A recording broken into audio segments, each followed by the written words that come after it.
All right, everybody, how's it going? Oh, come on, it's Thursday. How you doing? Hey. All right.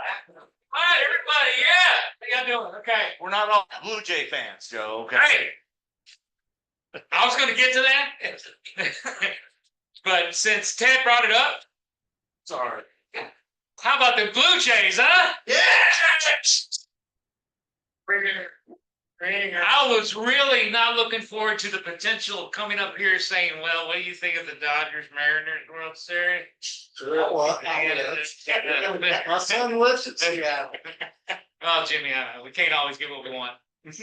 Maybe the Mariners shouldn't cheer when Springer gets Right. thrown, They brought in the wrong thrown at her. What Maybe the Mariners shouldn't boo Orbit during the All-Star game or cheer when Altuve gets hit. Well, that means you're a Dodger fan. Karma stinks. Karma. I'm a Dodgers fan, huh? Yeah, I don't think so. That's what I said.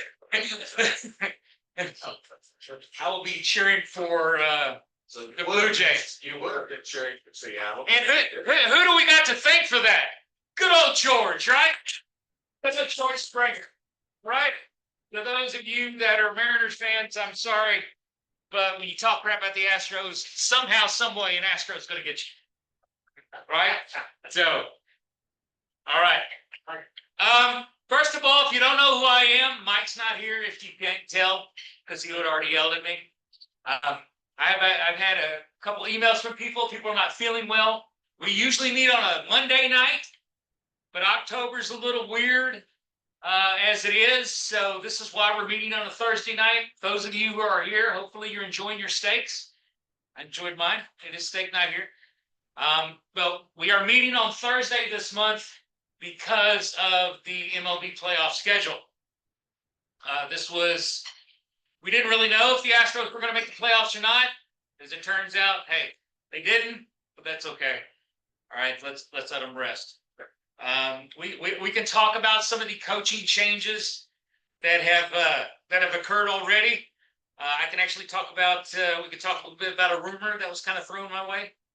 Fred, we'll talk about it here in a minute. About something else involving the Astros and coaching, but we'll get to that a little bit. But I don't want to start any online rumors or anything. But that's why I'll turn it over to Fred to bring up the rumor.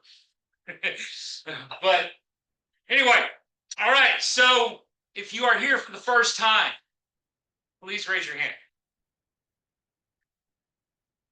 No. Well, we do have a guest, though, don't we, John? Yeah. What's your guest name again? His name is Buddy Rollin. Buddy Rollin. He's been this the second time to be here. Second time. Yep. Last month was the first meeting? No, he was here about 6 months ago, I would say. 6 months ago? And he came back. Big baseball fan. Big baseball fan? Big Astros fan or no? Astros, all right. Welcome. We love that. Actually, we love it. It's the rain. Yeah, well, yeah. Take a seat in the front row right here. You're in the VIP section already. All right, but welcome again. So those online, Marcia and Craig and Samuel and Robert and I forget whoever this is. I don't know this. Welcome to all of you. All right. We've had 2 new members this month. Eric Frost from Pearland, and I think this is right. Coyce Moser from Houston. So if you're listening to this, even though you're not here, welcome. So I'd like to thank Samuel, this guy right here, for a great meeting last month. Beautiful presentation. He talked about his book, Orange Crush, 1971 Astros. And Samuel is very active on the SABR website. He posted pictures and doing that stuff online. So if you haven't had a chance to go online to the SABR website, you can kind of see some of the stuff that Samuel's doing. So, Peter, welcome. You're a guest of Matt. Okay. Thank you, Peter. Oh, this guy. All right. Well, again, thank you, Samuel, for that. So we can't wait to see you again in person. If and when that happens again, maybe you'll write another book. 1972 Astro.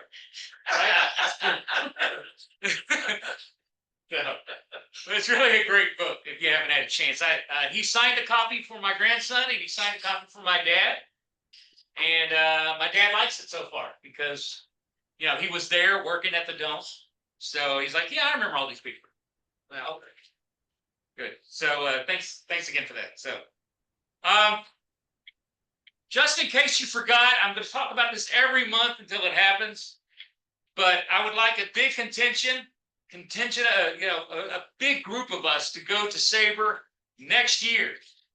Now, if you've never been to Cleveland, Ohio, you know, this is your chance to go. If you want to go see the Cleveland Indians, Guardians, whatever. I have a Cleveland Indians Joe Carter jersey that I plan on wearing to the game that I got real cheap a long time ago. But it's July 29th through August 2nd, 2026 at the Hilton Cleveland downtown. So I'm going to talk more about that as we get closer and closer. But SABR 54. Airline charter for that? Airline charter, that's right. We'll take the old Cleveland Indians airline charter from the movie Major League. Y'all remember that? I remember that with the propeller that almost fell off or something. Oh, and then, yeah, if the plane doesn't work, we'll take the bus. Yeah, that kind of stuff. So, yeah, we'll do that. So, all right, talking points. Well, we already talked about the Blues. Who do y'all think is going to take the World Series? Anybody go to the Dodgers? I mean, honestly, are we making predictions here? They're 6 stacks. Phyllis, you think the Dodgers? Why? Unfortunately, because of the star, Golly, that last night, was it 3 hits and then 10 strikeouts? Something like that.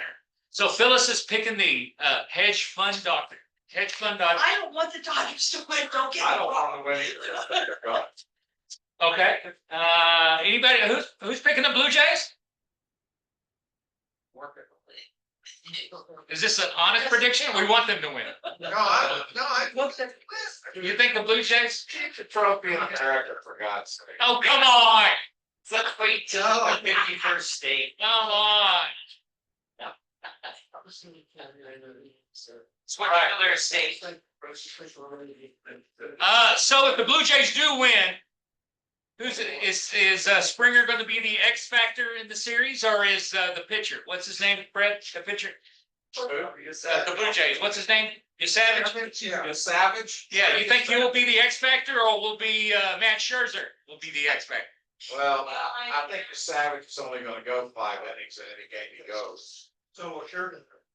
Serves are gonna make 5. Well, I'm just saying. The Dodgers will knock shit out, but yeah. Actually, someone correct me if I'm wrong, but Scherzer has never lost in the World Series. Is that right? Is that right? He's due. Oh, come on now. He's old. No. The team that he played for has never lost in the World Series.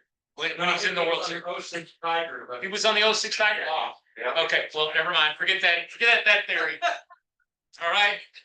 You should have just worked with me, John. All right? I'm trying to influence back on Scherzer and Verlander. Right. And the whole load. That was one of my trivia questions, like a year ago, what team had 5 eventual Cy Young Award winner on it? That team had 5. Sure. 6 times.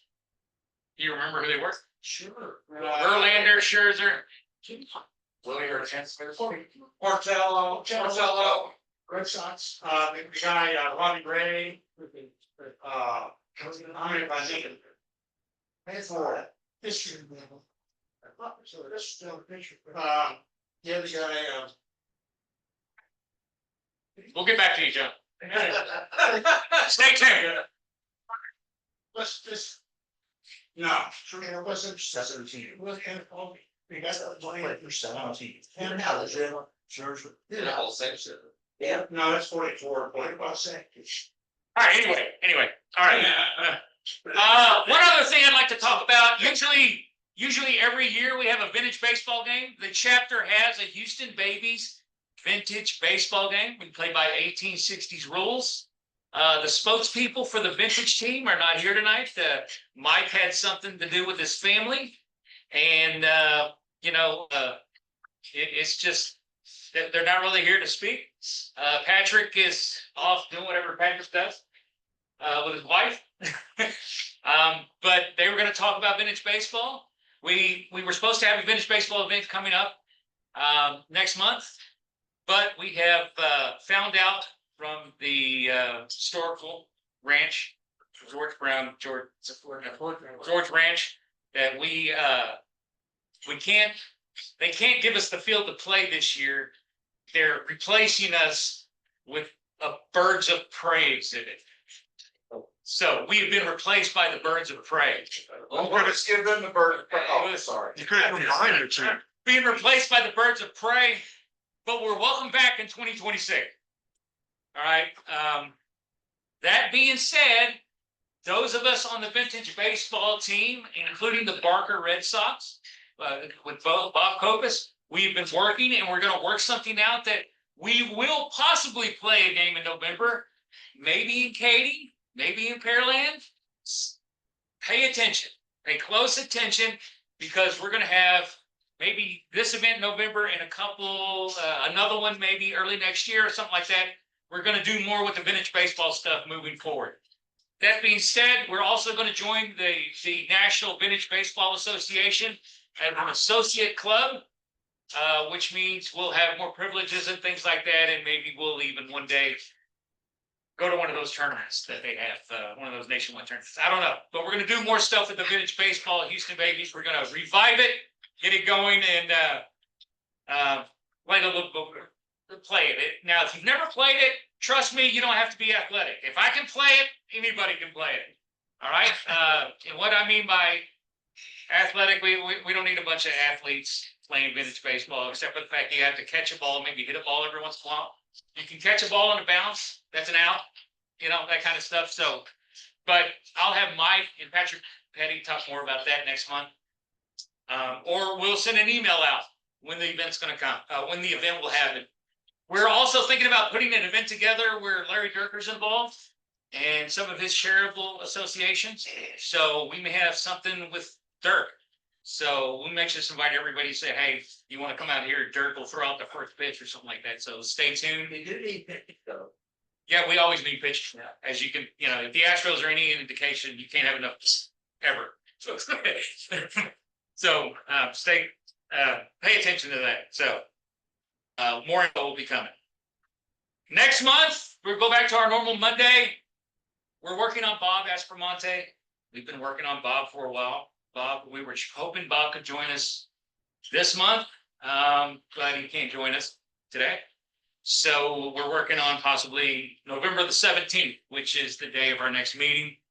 If Bob cannot join us for November the 17th, hopefully December 15th. So the reason we don't have a guest right now, a main guest for November, is that we are trying to get Bob Aspromonte to talk to us, to continue our theme for 2025 of celebrating the 60th anniversary of the Astrodome. Okay? You said December 15th is very nice. No, November 17th is the next one. That's a Monday. Right. And then December 15th Yeah. is the one after that. So we're going to have Aspromonte, and Dierker has agreed to also talk to us about something that Astrodome created. So it should be a good next couple of months. Plus, we're going to have a book report. We're also going to have a report on the domes also. So we're still going to be Astrodome focused for the next couple of months.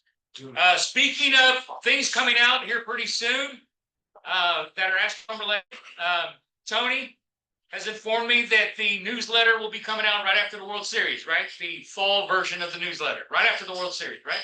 So again, if anybody has any articles they'd like to publish, Scott always has space.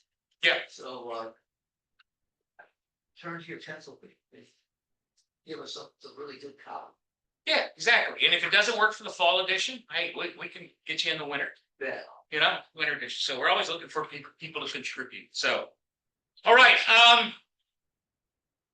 We have two more things real fast before we get to Matthew. Very quickly, Herb, we have an Astros win contest every year, and Herb will announce the winner. Unfortunately, the winner is not here tonight. Damn. But I will show all of you what the winner is going to get. So when the winner shows up, we'll get this prize.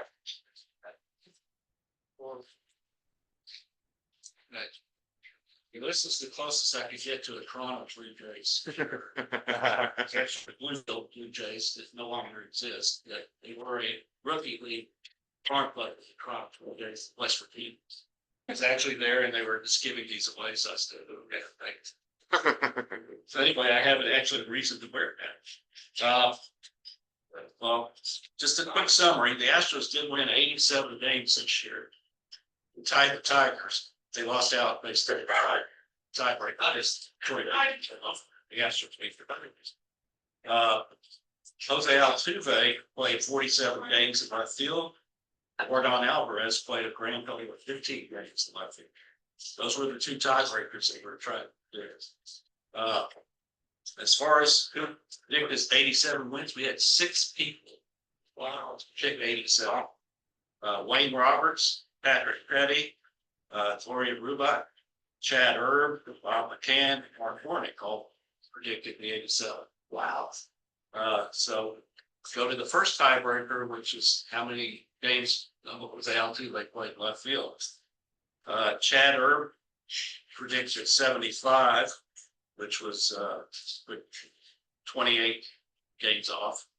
Bob McCann predicted 20, which was 27 games off. So Bob McCann is actually the winner. So congrats to our actor, Alex Fisher, for winning. And Bob McCann, when you come back, you will get this nice little art piece. It's Astrodome. You know, I've had this thing for a while. I'll pass it around. So, yeah, there you go. Congrats to Bob again. So, later. Exactly how many games Jordan Alvarez played left field. Whole grand total.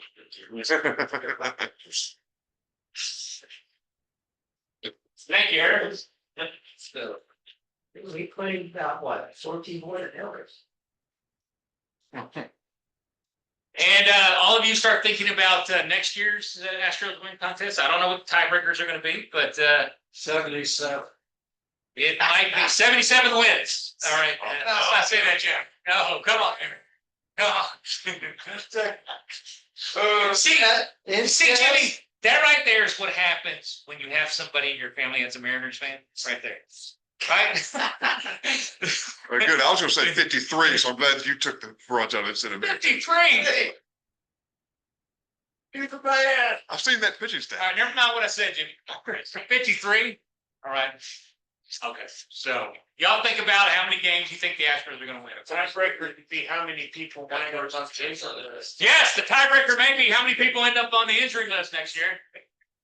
We might break the record. So okay, we have one more very quick little presentation based on what we did last night. So Jimmy, you ready, sir? Put up the stuff. Yes. And Jimmy, you asked everybody. Well, what did you ask everybody again to do? Who should be in the Hall of Fame, out of the Hall of Fame? Yeah. Okay. All right. So Jimmy asked everybody to write down. The index card straw poll. That's what we did. Right. Who should be in the Hall of Fame and who should not be in the Hall of Fame. Exactly. Okay. And here are the results. I think it was a fun little exercise. Thank you, Joe. So as you can. What's going on here? Oh, that's the transition thing. It's got a transition belt in it. Sorry, that's what happens when I got to put something together at the last second. That's what happens. So the voting also included active play that we thought would be there. Sorry about that, Rich. You're killing me. Hold on a second.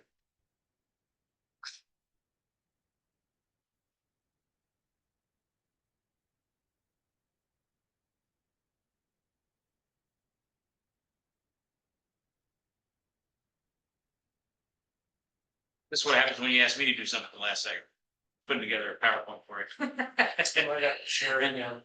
Yeah, I should have known it was gonna be pretty simple. It always is. It's not. All right, I think it's for. there you go, Jay. Okay. Voted in, actually, Altuve Trout, well, you can read it. All right, so who should be in the Hall of Fame, including active players, and who should be voted out? This is the voting by a member. By our membership within our chapter. We voted in who should be in. Altuve, Yes. Mike Trout, Scherzer, Verlander, Ohtani, Yes. really?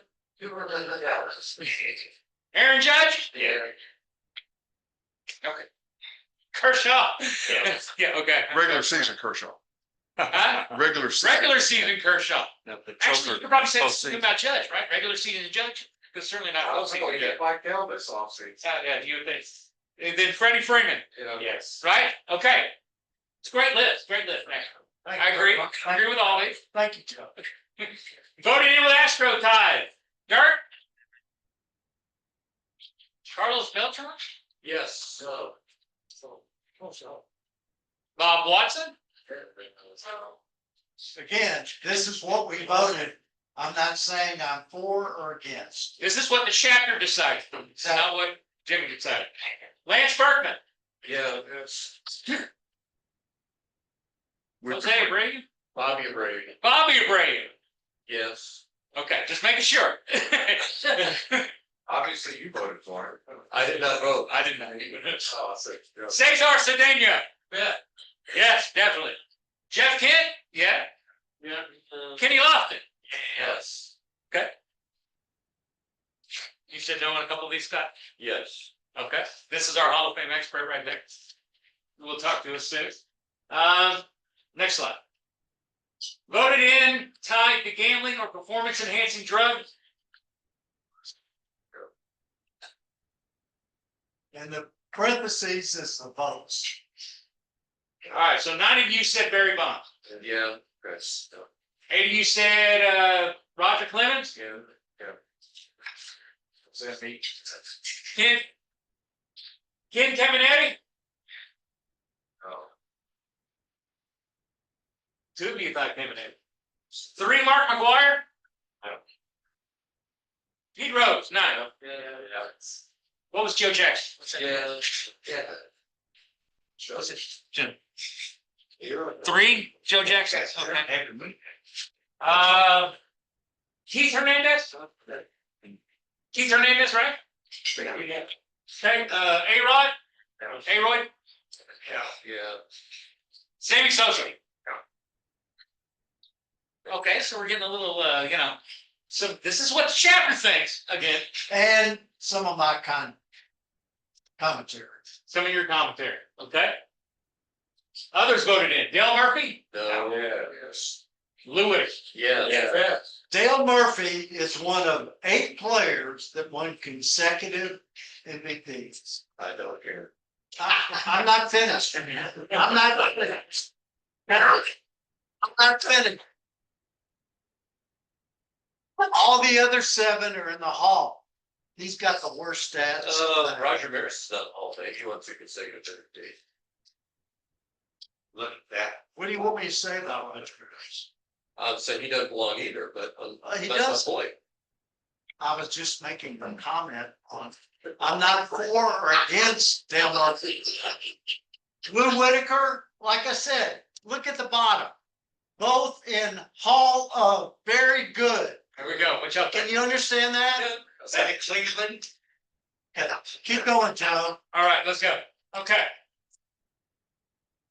Next one. Let's get to this out. Somebody voted that Earl April should be in the hall. And I guess he didn't get the note that he was elected in 1975. Okay. Notables with name recognition. Fred Lynn. No.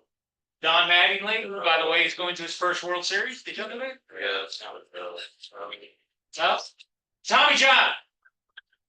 Come on now, they named a surgery act. Yeah. Oh, yeah. Here's Frank Joe. Dwight Evans, Yes. Dave Kingman, and Ken Boyd. That was my. Jim Hoyer has a case. Okay, Again, my commentary. vote it out. Bill. Harold Baines. Harold Baines. Yes, thank you. Phil was, yeah. Bill Rizzuto. Bill Mazeroski. Yeah, and there's more. Bill Mazeroski, shame on you. I'll tell you a story about Maz. Anybody in here remember the 1972 Summit Series between Canada and the Russians in hockey? Anybody? Anyway, it was an 8-game series. They went down to the 8th game, it was tied. And a guy named Paul Henderson scored the goal that won this. He was a very good hockey player, played in the 60s and 70s, Toronto, Detroit. Even though he scored the most iconic goal in Canadian hockey history, he's not in the Hall of Fame. Nor should Mazeroski for hitting one home run. Lloyd Waiters. Well, there's a bunch. That's another name. That's another story for another. Take out Ozzie Smith. Take out Ozzie Smith if you If want. you're gonna take that, take Ozzie out. Any others? Any others slides? No, I think that's it. Okay, I've got a few. We had some absentee voting that people weren't here, Right. and a couple of interesting topics. Judge Landis should be voted out. Should be voted out. Voted out. Why? Cap Hansen should be voted out. Okay. No. Oh, I know. Okay. It's me, it's race stuff. I mean, Okay. Anson was behind Yeah. the segregation. Yeah. Early on in the 80s, he started. And Landis kept it going. And Okay. Some of the other points that some of the other voters brought up, Reggie Smith, a Yeah. great switch hitter with a 5-tool player. Yeah. Who can argue with me that Reggie Smith wasn't a 5-tool player? Anybody? He's a very good kid. Yeah. Exactly. That's what the Hall of Fame's all about. Thurman Munson, Andrew Jones, who's been getting a lot of press recently. One of the things I looked up based on one of the members was Ted Lyons. He's in the Hall. He won 260 games. That sounds pretty good, right? Yeah. He lost 230. Players is crappy. Well, He was with the whether White they're Sox. crappy or not. He- And Dave Grandcroft, somebody put out him. No. To me, it's hard to judge dead ball players. It's just hard. So Joe, Heck of a job. back to you. I mean, really, it really is a good job. It's a great debate. Man, we're all fired up. It's October. One other thing, you could do a whole night on how they judge players. Because back in the 40s, if nobody got 75%, they did a runoff election. So you can go back, you guys can look it up. It just wasn't always like it is now. Okay, Thank you very good much, stuff. guys. Yeah, I mean, Gals. hey, Jimmy came up with a good idea. We'll have a couple more of these. Maybe we'll have one next month about the Mount Rushmore of ballparks that you've been to. I can do that, but I was planning on doing the Jimmy Fox book report. Okay, all right, but that's a fun little engaging exercise. But yeah, I'm interested. The 75% cutoff. I'm sorry?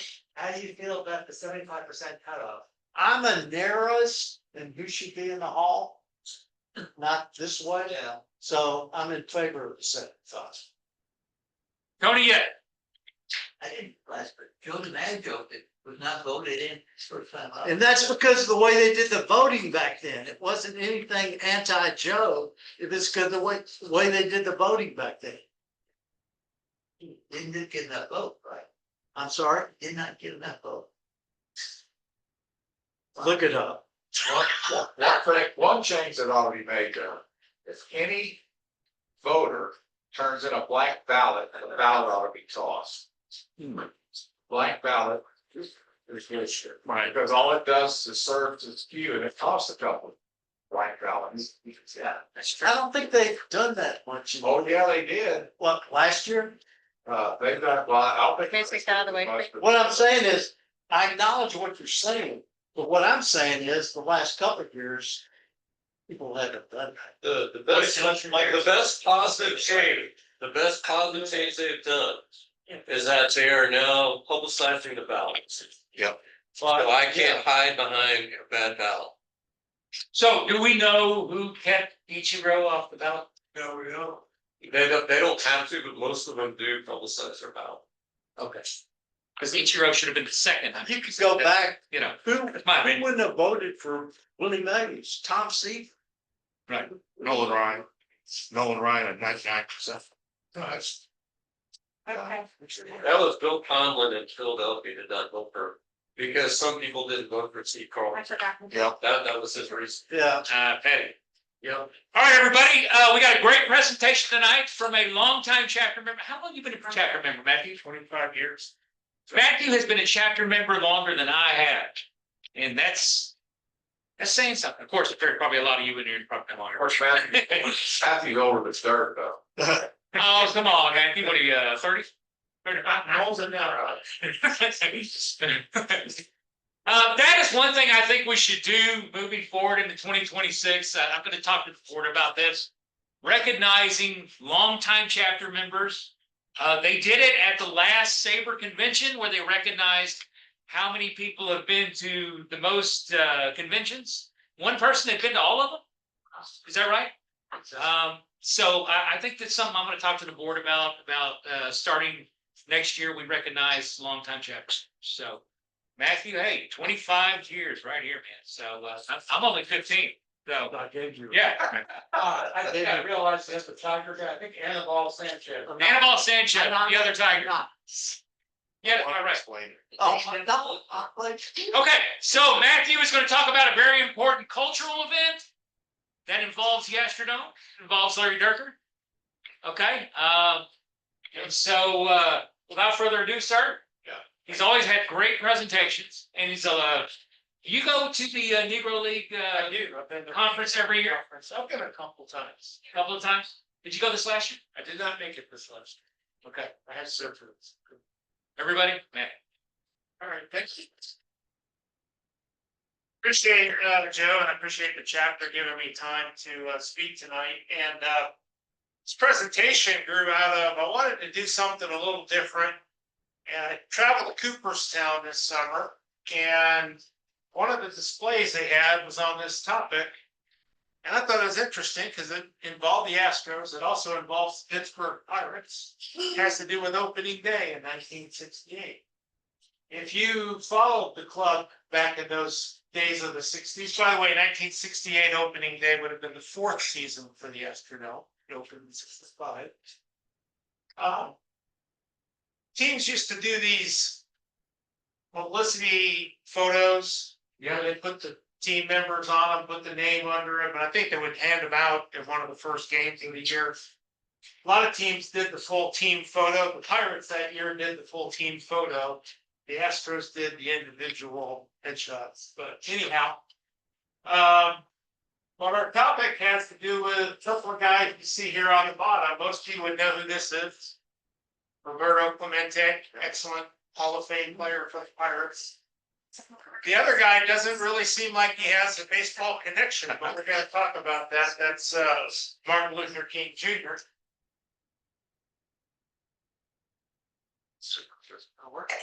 I'll do it.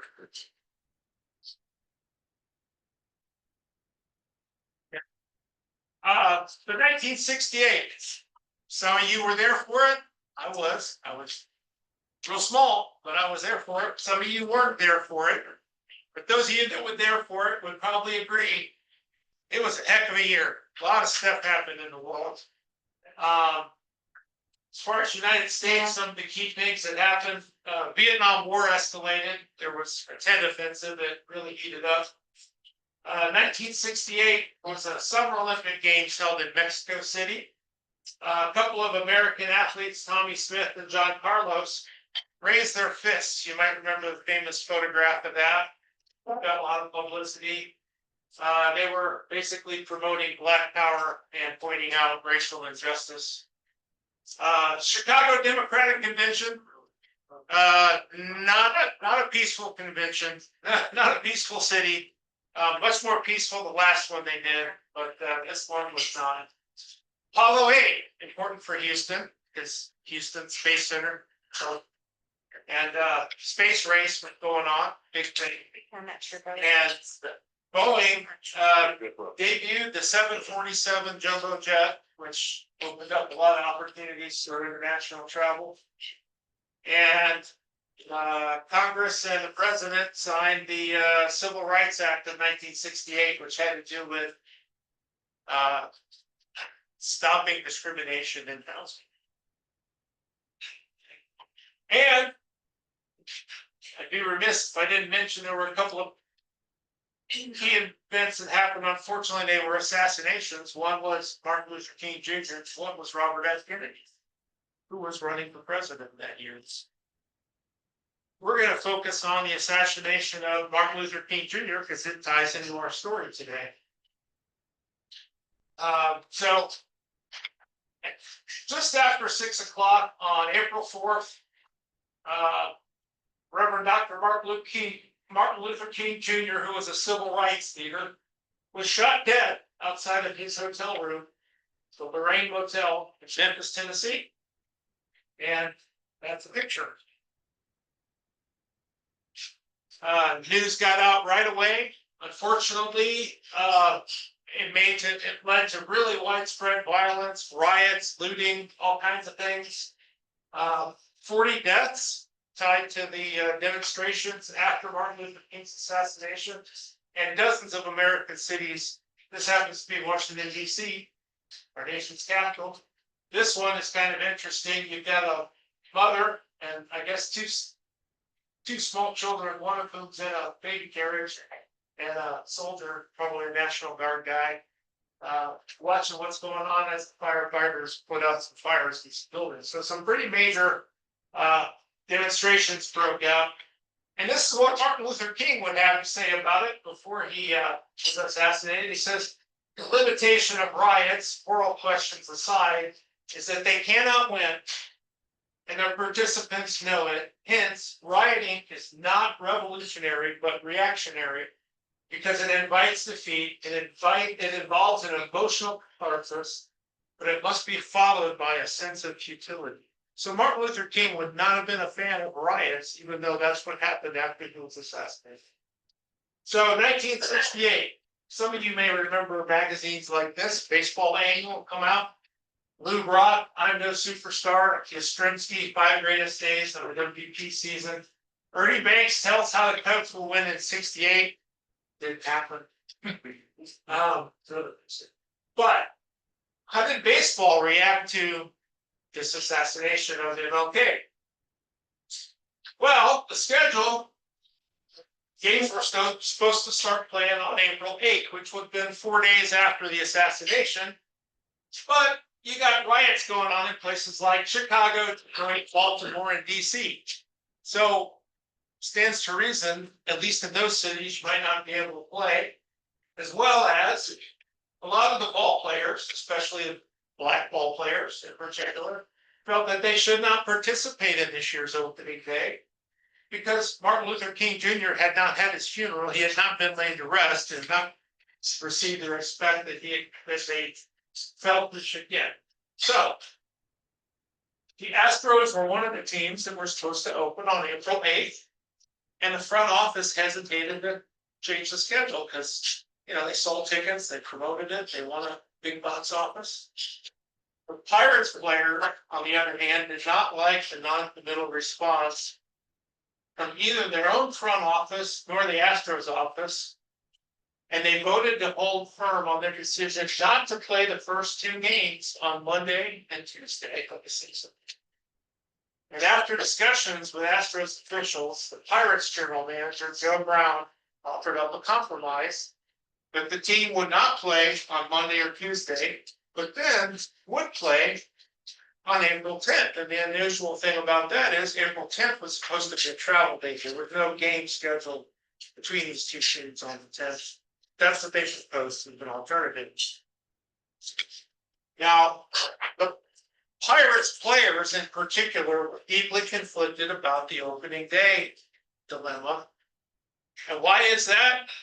One possibility is Pirates had the most black and minority players of any Major League Baseball team in 1968. They had 11 players, and we're going to go through them here. Don Clendenin, Roberto Clemente, Hall of Famer, Willie Stargell, Hall of Famer, Al McBean, Juan Pizarro, Bob Beal, Jose Pagan, Maury Wills. Most of you probably know him as a Dodger, but he did play for the Pirates. Manny Alou, or the Alou brothers. Manny Jimenez, Manny Mota. So 11 players have some concerns about playing. And so 3 of the players, Clemente, Wills, and Clendenin, met. They called a meeting between all the 11 players that I had up there in Clendenin's hotel room on Friday, April 4th, which was the day after the assassination occurred.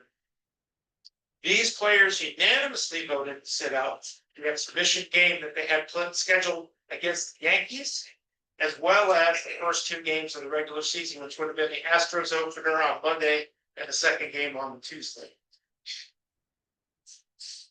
And then the next day, so Saturday, 2 days after the assassination, the entire Pirates team also unanimously voted the same way to not play those games. And there was a joint statement that came from Roberto Clemente and Dave Wickersham, who's pictured here. By the way, Wickersham is white. And this ran in the Pittsburgh paper on Sunday. We are doing this, meaning withholding baseball on these days, because we respect what Dr. King has done for mankind. Dr. King was not only concerned with Negro or whites, but also poor people. We owe this gesture to his memory and his ideals. And eventually, Major League Baseball entirely fell in line with this same plan. Originally, the schedule was supposed to start on April 8th. There were 3 games. The Twins at the Senators, the Cubs at the Braves, and the Pirates at the Astros. That was on opening day of 68. And then the majors also moved back the entire 8-game schedule for April 9th, which was the actual day that Dr. King's funeral occurred. And therefore, they made it so that all 20 Major League Baseball teams would open their season on April. By the way, a picture here of MLK Jr. and Jackie Robinson, obviously Jackie breaking the color barrier, but he was also a very strong presence in the civil rights movement. So Don Clendenin, I'm going to take a couple of the players and go a little bit in depth. And I did not know a lot about Don Clendenin, but the things that I learned were pretty interesting. So this man, Don Clendenin, was actually a longtime friend of Dr. King's. Dr. King was a mentor to him in college. In high school, Clendenin played all sports, baseball, football, basketball. He had hoped to attend UCLA. His mother and stepfather pushed him for Morehouse College. Morehouse College is an all-black, historically black college for men in Atlanta. Both King and Clendenin were from Atlanta, and both went to Morehouse College. Although King had already graduated, he agreed to be a big brother to Clendenin in college. And this is what Clendenin said. Dr. King was also a Morehouse alumnus, and he convinced me to go to college there. I took an academic scholarship. Remember, he played all the sports, but he took an academic scholarship, although I played all sports.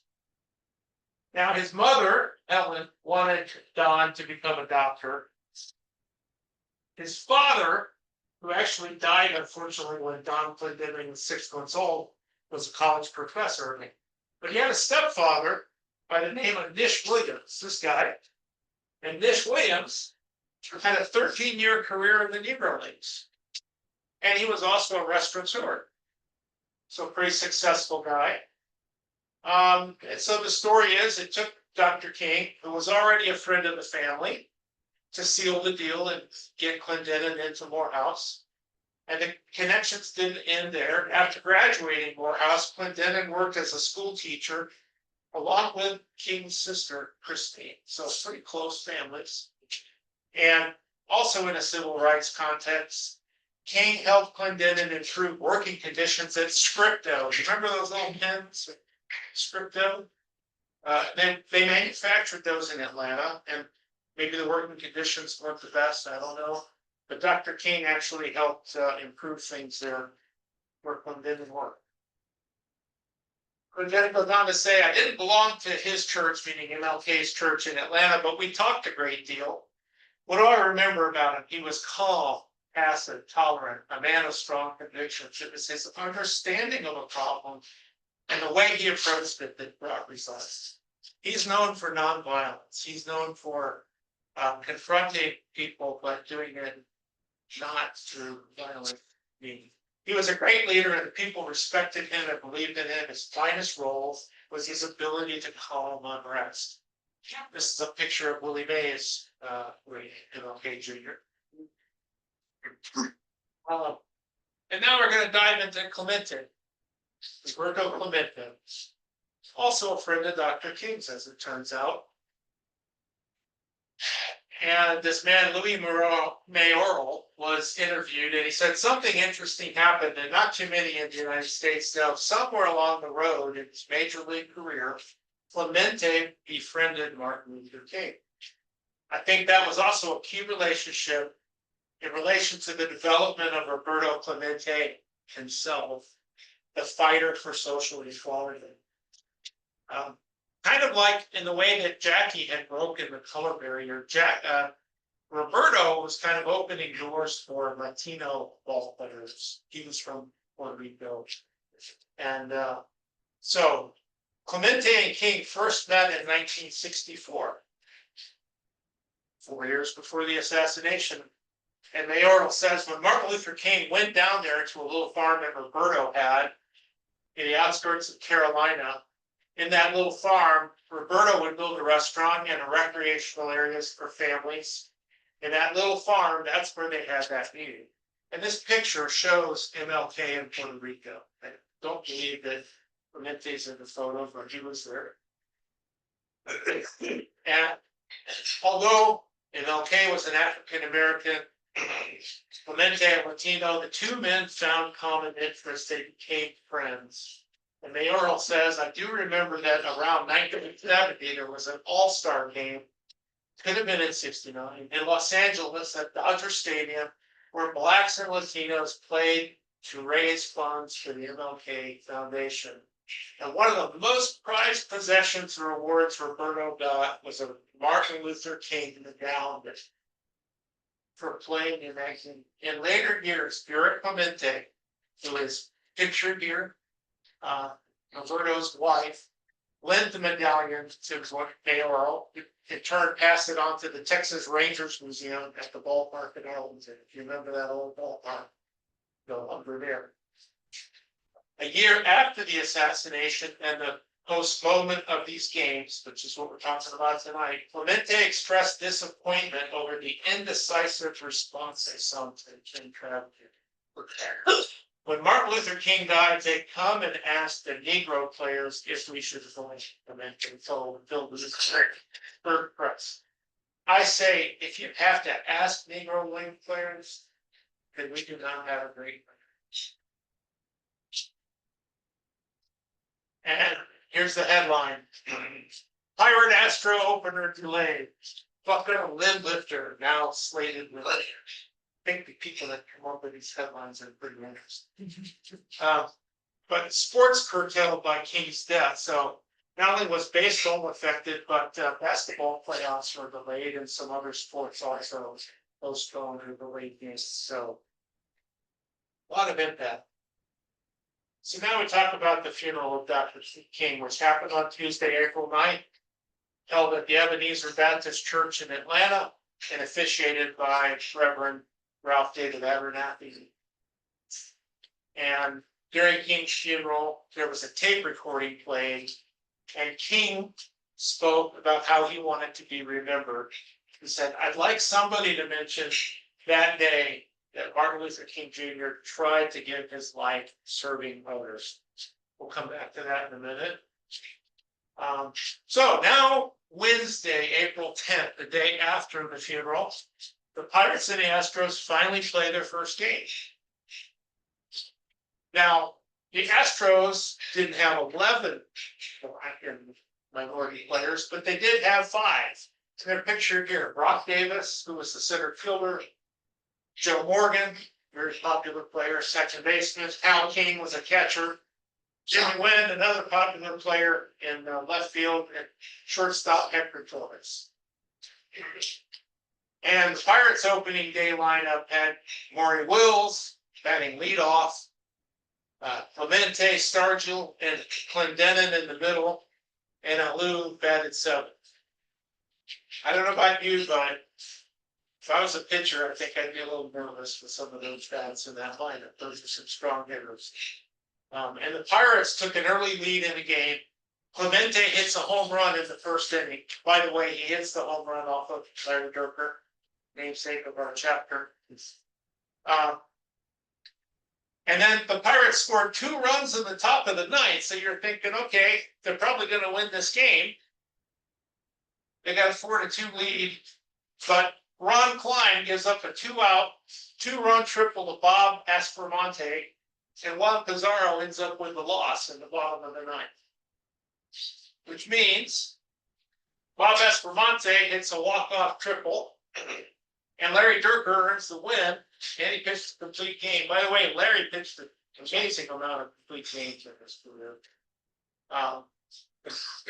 But you can see from the score sheet that I found, it was rescheduled from April 9th because of the funeral of Martin Luther King Jr. Attendance was 21,320. Forget what the dome held in those days, maybe around 35,000. 52,000. 52,000 in those days. Okay, so quite a bit less than even a half full dome. Game took 2.5 hours. That was probably pretty common for those days. And you see the box score here: winning pitcher Larry Dierker, Juan Pizarro losing, winning run scored with 2 outs. And that's why I was really hoping we'd have either Bob or Larry here today to tell us their side of the story, because I'm sure there's a good story in there. Now we're going to turn to the epilogue of the story. The 1968 Astros, not so great. Finished with a 72-90 record, so that's way under 500. But the Pirates finished close at 80 wins and 82 losses. And I looked this one up. I really scratched my head. 1 tie. And it's in the record if you look at it. I don't know what happened. They may have had a rain out or something and not finished the game, and they did tie it because it wasn't going to change the season. They did go back and finish the game. I'm really not sure if it's surprised. And then in 1968, the Tigers prevailed over the St. Louis Cardinals. Great World Series from all accounts that I've heard. And 1968 happened to be Clendenin's last year with the Pirates. The Expos drafted him in the expansion draft. So baseball expanded the next year in 69. The 2 teams, I believe, were the Expos and the Padres, if I remember correctly. And then the Expos, after signing Clendenin, traded him to the Mets. And if you remember anything about the 69 Mets, what happened? They go to the World Series. And Don Clendenin, the guy we've been talking about, got the MVP award for the World Series. Yeah, but didn't it? I think the Expos traded him to Houston. Yeah, we get it. The reason was that information was considered that Walker was manager, and then considered very racist. Wait for that. Considered racist. In fact, the trails will be Clendenin, the Rusty Straw, and Alou. Hamilton's Alou. They got mixed. Yes. You go to the court. He's got very tough. Very strong. So as we go through this timeline, another major event that happened. Just a few years later, September of '71, the Pirates fielded the first all minority starting lineup, all 9 players in the starting lineup, Pirates in that game. Were Negro, Latino, they were not white. They include Doc Ellis, Willie Stargell, Al Oliver, Dave Cash, Gene Clines, and Roberto Clemente, Jackie Hernandez, Manny Sanguillen, and Renee Stennett. It's pretty notable lineup. And as I recall, the Pirates started doing really good. I think they won the World Series this Series. So these guys were important to winning that World Series in '71. Now, there was also an exhibition game held where baseball recognized and honored the contributions of Reverend Dr. Martin Luther King. It was called the East-West Major League Baseball Classic. It was in comments by Louis Mayoral. Held March the 28th of 1970 at Dodger Stadium in LA. But this is just almost 2 years after the death of Dr. King. So kind of a slow response, if you ask me, but they did hold one. It happened to be a major cultural event. This is Coretta Scott King, who's the widow, unfortunately, of Dr. Martin Luther King, pictured with Clemente and pictured with Joe DiMaggio in an A's uniform. I think he was a coach. Yeah. Okay. And so it was raising funds for something called the Southern Christian Leadership Conference. This was an organization that Dr. King headed up and founded. A fundraiser for them. Joe DiMaggio and Roy Campanella for the West were the managers. Coretta Scott King threw out the first pitch and the East team wins 5-1. The game and its players demonstrated the community's commitment to the civil rights movement, which kept on going into the '70s, and to Dr. King's legacy. They raised $30,000, which in that time was, I guess, a lot of money because it helped fund some of the work of this Southern Christian Leadership Conference, and it also helped fund the creation of a memorial center. Now, epilogue. Remember, we saw the comment from Dr. Martin Luther King about how he wanted to be remembered as somebody who was reaching out, helping others. Well, tragically for baseball, Roberto Clemente died in an airplane crash out of season, December 31st of '72. I actually got to see Clemente play in the Dome in '72. It's a pretty strong memory that I have. I'm glad that I did get to see him play. But he died on a humanitarian mission. He had a plane load of supplies. They were going to Nicaragua to deliver aid to earthquake victims. Plane crashed. People died. That's in '72. Clemente gets posthumously elected to the Baseball Hall of Fame in a special election 3 months later, March the 20th, '73. Nearly unprecedented. The Baseball Writers Association waived the traditional 5-year period of waiting after his player's career and inducted him. He was the first Latin American player in the Baseball Hall of Fame and the only other player elected to the Hall without the 5-year waiting period, Lou Gehrig. So it kind of shows you the esteem that writers held for Roberto Clemente. One more point, Martin Luther King Jr., as we know, was honored with a federal holiday. It happened in '83. Ronald Reagan was the president with the King holiday bill. And the first observance fell in 1986 for that holiday. By the year 2000, every state in the union had enacted the same holiday which Martin Luther King. So 1968 was remembered for a lot of reasons in baseball. One that I know about is Denny McClain pitched. He won 31 games. I can't even imagine that. Rank a lot of deficits. I think 68 was known as the year of the pitcher. Don Drysdale, 58.2 consecutive scoreless innings. That's some pitching. Bob Gibson, 1.12 ERA, lowest since the dead ball era. All-time low batting average across the league, 214. Denny McClain has 31 wins, back-to-back no hitters, 339. Not sure what that is.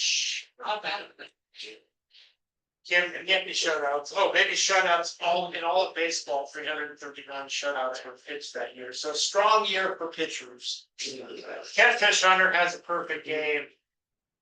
Yastrzemski is the only 300 hitter in the American League. Everybody else in the AL was below 300 right there. Also, the Vietnam War was going on. The AL had designated hitter, and they said it was in part, from what I've heard, a lack of talent due to the Vietnam War. People were being drafted to serve. There weren't as many strong hitters, so they started the designated hitter, which now we have in both leagues. So that's the presentation. I'd love to hear any comments, feedback. And if you have any other memories of the 1968 season, please share. Not so much of the season, but I grew up in Memphis. And I was a senior in high school.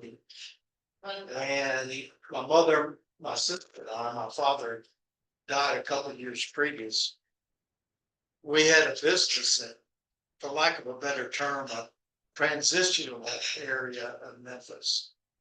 And the reason Martin Luther King came to Memphis was because of the Falcon strike. And I'm telling people stuff they already know, but I was there.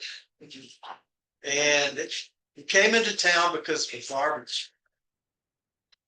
And I remember going to our cleaners, the National Guard, and spent the night there. In fact, there was a tank in our parking.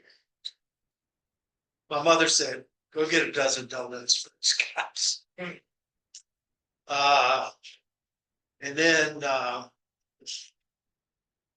when he died, it was just like things that the week he came for the garbage strike, things had kind of gotten back to normal in Memphis. But then when he was shot and killed, it's what everybody has. I got into Jimmy's story. I was living in Memphis at the time as well. I was 13. And I remember how scared for it at the station. Restrictions, it really, Memphis didn't really recover until 1973 once the state that really just got it.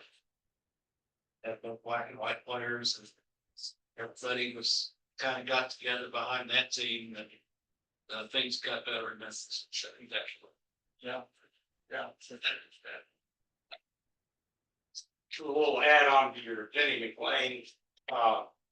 He was 31 in the 6th year, but in the 68 World Series, he was 1-2. And Mickey Lolis pitched 3 complete game victories that could 1, 5, and 7. Wide flags, 1 kills. 3 complete games. After that 68 season, they lowered the mound and changed the strike zone, so it had become such a pitcher's game. They had to change it back. Try to equal dugout. Yeah, it's interesting the rules changes that go on in baseball. And obviously that has an impact on the stats. So if you just looked at the stats and didn't know that history, you might go, wow, 68 seems like a great year for the pitcher and the next year doesn't. Why is that? Well, you explain and change the maps. Why you had expansion there. Expansion, Yeah. Also watered down the teams for sure. Go ahead. Also, they didn't play the next year, 24 games, so the next year. The next year, he was the leader that year. Watch the match. No, he's still the Tigers piece. He was still the Tigers in 69. No, he was the Singers in next year. 24 games, get the National Tigers. No, with the Tigers. He stayed with the Tigers in 69. He was 10-22 with the Nationals, except their Senators,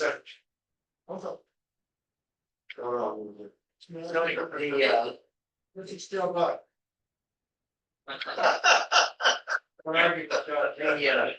No, I mean, no shit, this is still about. It's true, we're the only 300 hitter, and looking at the stat, sort of these actually, there's only one, just one 300 to line, and that, but it's 304. And my God, ball and jumping on ball player still keeps head trouble DC.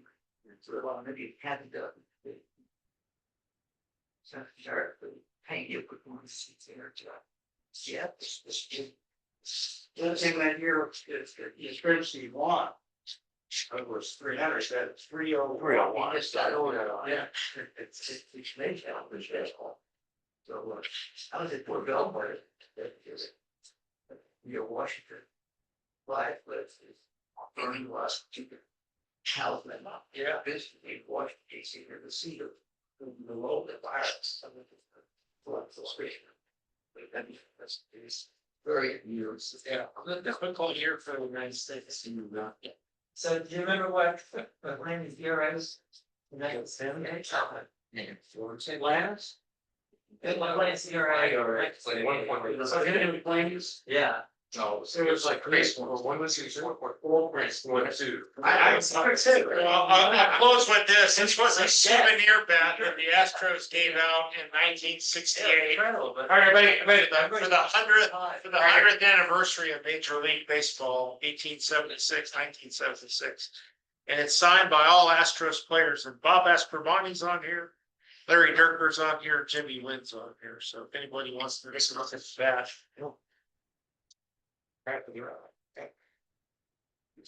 Thank you. Thank you very much. Well done.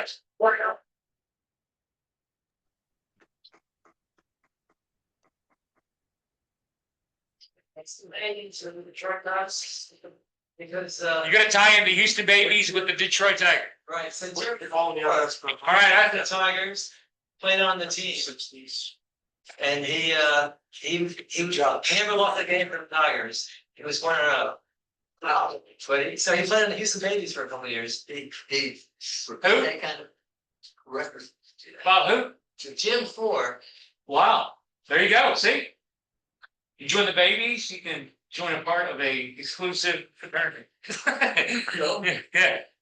The National League was formed in 1876. So Yeah. next year, they're going to be celebrating. That's true. 150th.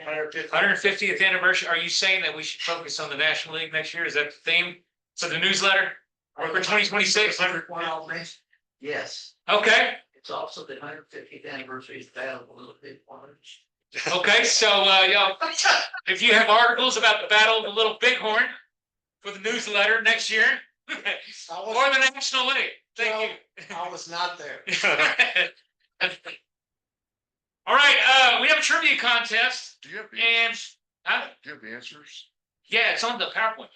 Was, Yeah, I looked. okay. It's on the you double check. Sounds like a heart attack. It's on there. I'll go. By the way, I knew Matthew was going to talk about this, so I bought 2 books from my exclusive Tal Smith collection. Notice I said that Tal Smith. This is originally Tal Smith's book. Right. Here's a chronicle of baseball, sporting news, story of America's national pastime from 1900 to the present day. You can actually look at different newspaper articles from 1968. Okay, somebody's going to win this tonight. All right, you can take it home. Or the classic sports photography of Ozzie Sweet. Clemente's in here. All right, so these are the gifts for tonight for the trivia contest winners. Okay, so there we go. Here I got a trivia con. This is courtesy of Patrick Petty from last month. He is not here, so got the answer right at the bottom. There you go, right? Right there. Okay, I'm gonna pass these out. Y'all can work together.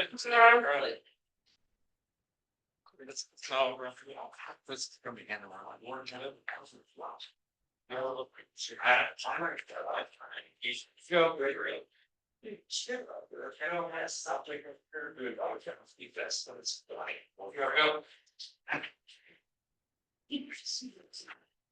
your breakup for writing. It's good.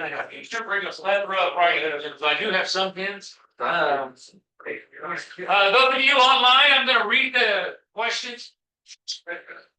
Actually, I'm PowerPoint. I got the pins here. Just don't take on Space Force thing.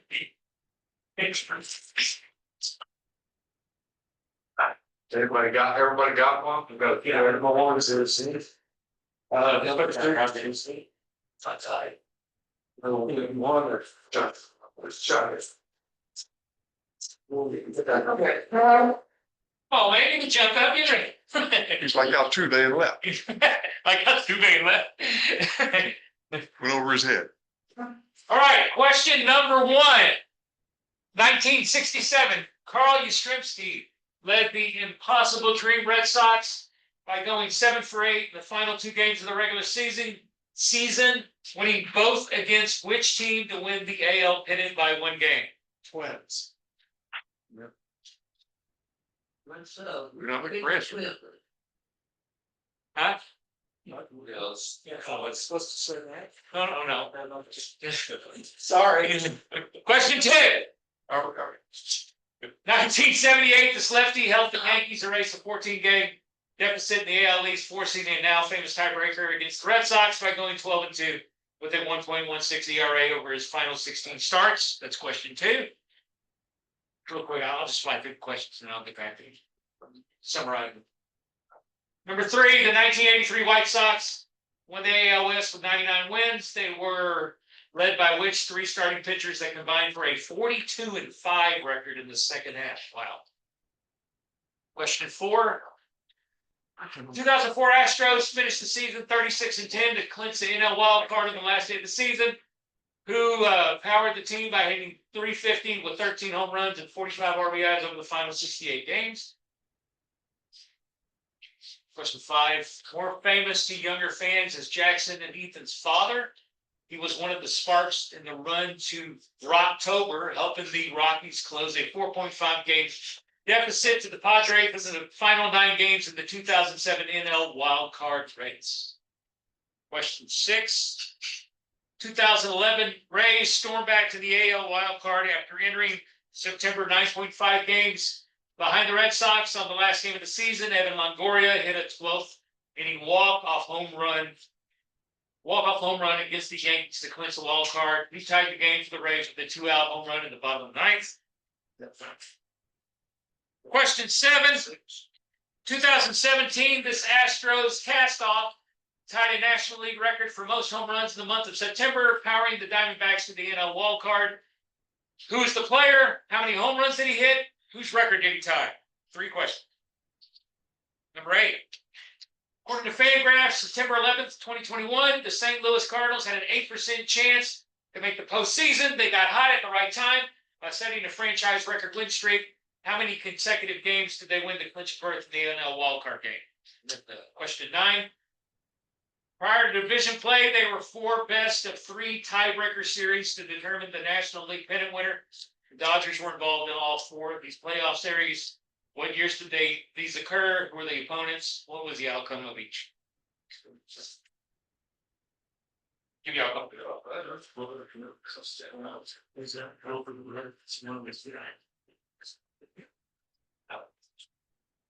Swim for one. You lost both ends in a double header.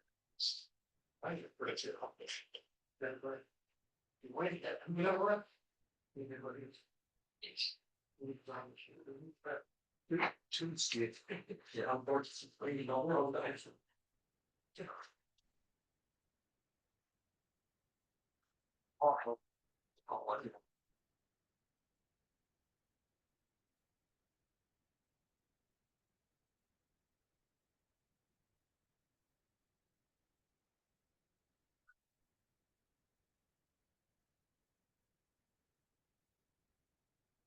By the way, I have a special trivia contest gift for anybody who gets all the questions right.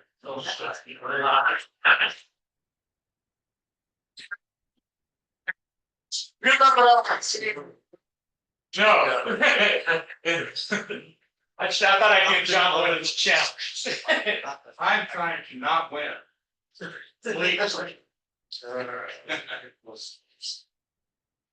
John, you haven't won in a while. That's a challenge. That's why I know it's because why? Get all 12 right. I got a special gift. I won't. Okay. Tell me off to the side. Marina's gonna win. Why am I gonna win too? Yeah. Now need double verification going.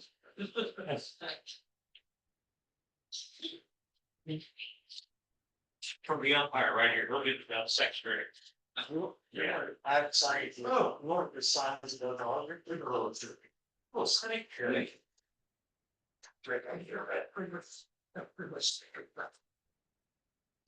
was. Let's say it's an athlete, it's young fans. Take off the K out. Okay. All right.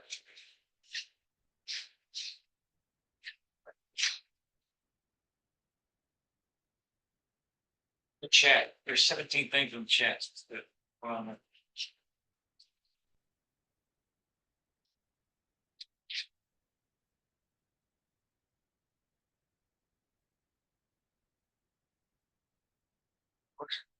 What's the people trying to give answers? Okay. All right, online, are y'all ready to?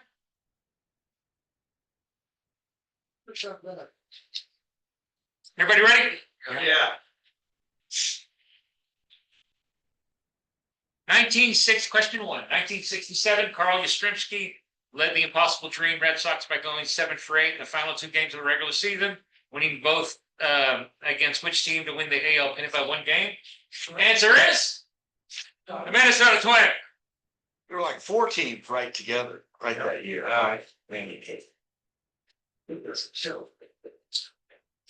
Question 2. So it's like. 78, lefty helped the Yankees erase a 14-game deficit in the AL East, enforcing the now famous tiebreaker against the Red Sox by going 12-2. The 1.16 ERA over his final 16 starts. The lefty is Ron Guidry. Question 3. 1983 White Sox won the AL West with 99 wins. They led by which 3 starting pitchers that combined for 42 and 5 in the second half? I'm assuming each pitcher is worth 1 point. 3 points. Answer is Floyd Bannister, Richard Dodson, Lamar Hoyer. Anybody perfect so far, John? I am, but I had it. Yeah, a little help. Question 4. 2004 Astros finished the season 36-10 to clinch the NL wild card on the last day of the season. Who powered the team by hitting .350 with 13 home runs and 45 RBIs? Finals game. Lance Fat Elvis Berkman. Speaking of Memphis, Lance Fat Elvis Berkman. Number 5.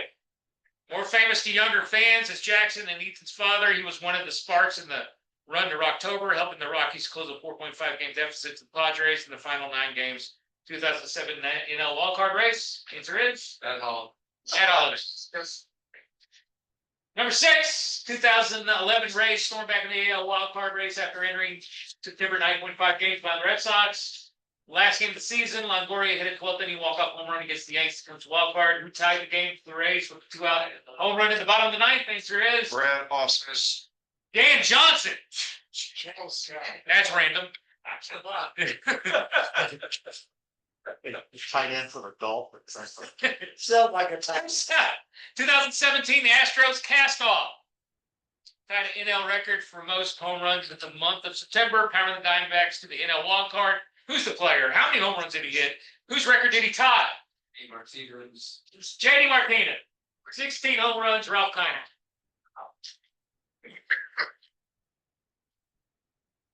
Number 8, according to Fangraphs, September 11th, 2021, St. Louis Cardinals had an 8% chance to make the postseason. They got hot at the right time by setting their franchise record win streak. How many consecutive games did they win? Clinching berth in the NL wildcard game?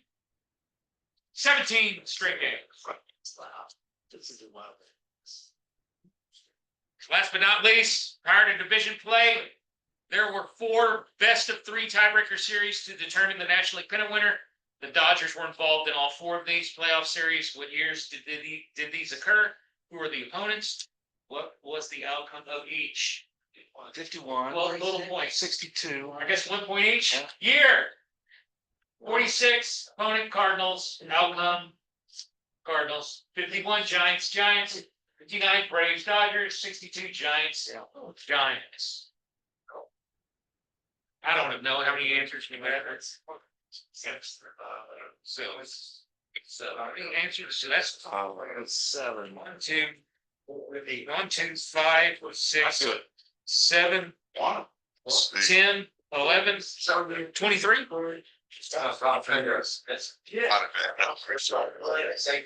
Yeah, see. I don't know who got high score, but I know who got most. 2, 6, 5, 7.